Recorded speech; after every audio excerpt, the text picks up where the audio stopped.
আজ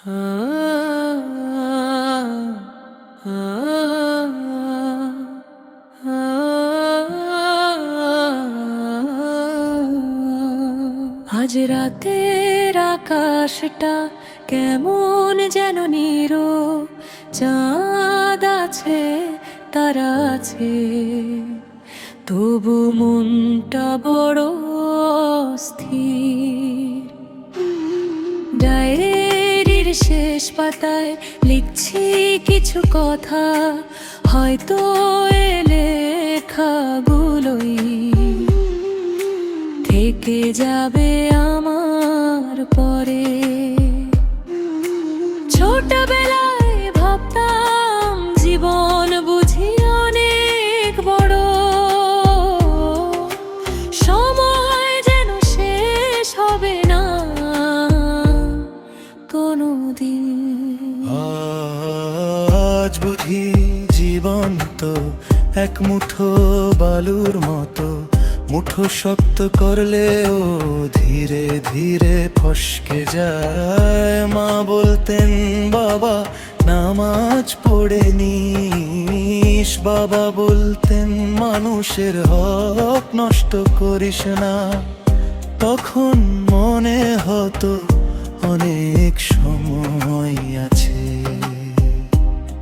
আজ সেই কথাগুলো বুকের ভেতর বজ্রের মতো বাজে।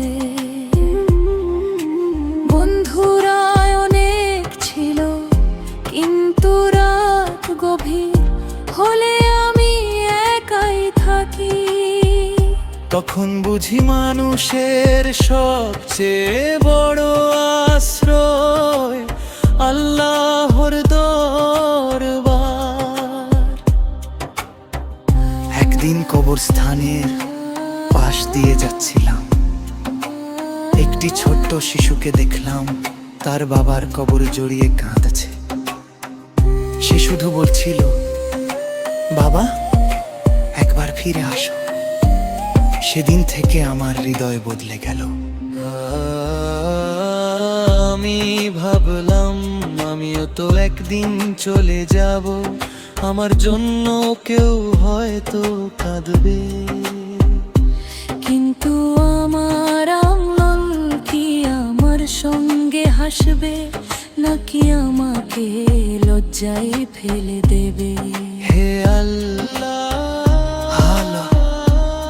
আমার জীবনের যত ভুল, যত অবহেলা, যত গোপন কান্না, সব তুমি জানো। আমি আজ তোমার কাছে ফিরে এলাম। এই দুনিয়ার সব কিছু একদিন ফেলে যেতে হবে। নতুন পোশাক থাকবে, ঘর থাকবে, মোবাইল থাকবে, কিন্তু আমি থাকবো না। থাকবে শুধু আমার রেখে যাওয়া কাজগুলো। বন্ধু, যদি আজও তোমার মা বেঁচে থাকেন, তার কপালে একটি চুমু দাও। যদি বাবা বেঁচে থাকেন, তার পাশে একটু বসো। এগুলোই একদিন তোমার সবচেয়ে বড় স্মৃতি হবে। যদি কাউকে কষ্ট দিয়ে থাকো, আজই ক্ষমা চেয়ে নাও। যদি কারো জন্য দোয়া করতে পারো, আজই করো, কারণ আগামীকাল আমাদের কারো জন্য নিশ্চিত নয়। এই ডায়েরি শেষ পাতায় আমি শুধু একটি কথাই লিখে রাখলাম, জীবন খুব ছোট কিন্তু আল্লাহর রহম তো অনেক বড়। তাই যতদিন শ্বাস আছে তত কতদিন তওবা করি, নামাজে দাঁড়াই, মা বাবাকে ভালোবাসি, মানুষের উপকার করি, আর আল্লাহর সন্তুষ্টির পথে চলার চেষ্টা করি।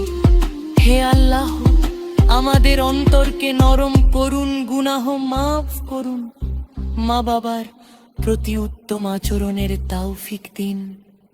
আমাদের শেষ মুহূর্তকে ঈমানের আলোয় আলোকিত করুন এবং জান্নাতুল ফিরদাউস নসিব করুন।